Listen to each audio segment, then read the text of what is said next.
Hey San Antonio family, hope you're all doing well. Before we jump into the weekend, I just wanted to take a moment and reflect on last Sunday's readings because they're just so powerful and they've been speaking to me all week. I've been reflecting on them and really discerning on what they mean in my life and what they can mean in all of our lives moving forward now and especially during this time of COVID.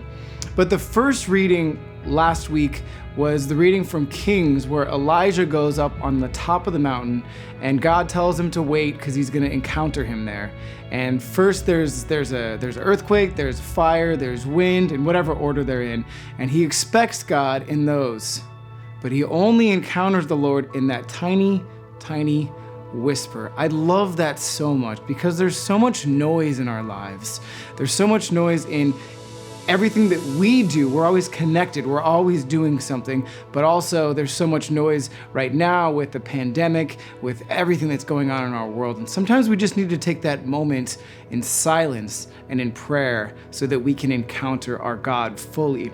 But I think the way it ties into the reading, the gospel reading of last Sunday, where Peter's walking on water, where Peter walks to Jesus and he gets tied up in a moment by looking around at the storm, and he starts to worry and he starts to sink. And Jesus reaches out his hand and pulls him up.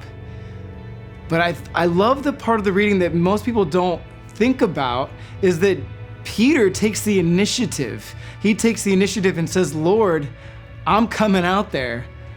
And Jesus is like, "Yeah, I got you." But Peter took that initiative.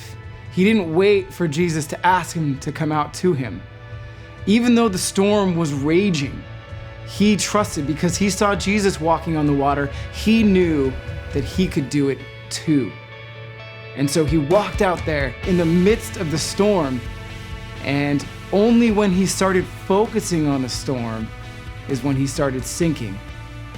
But once Jesus pulled him up, the storm calmed.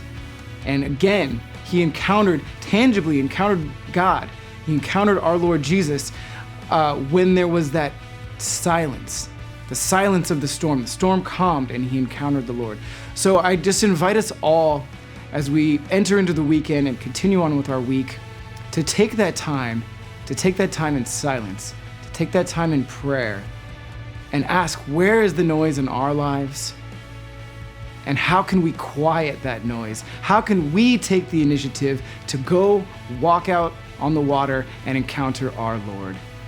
We're praying for you all. We hope to see you soon. Masses this weekend are going to be live streamed. You can watch that anytime after the Saturday 5 p.m. Mass. And we hope to see you at 8 a.m., 9 a.m., or 5 p.m. on Sunday morning.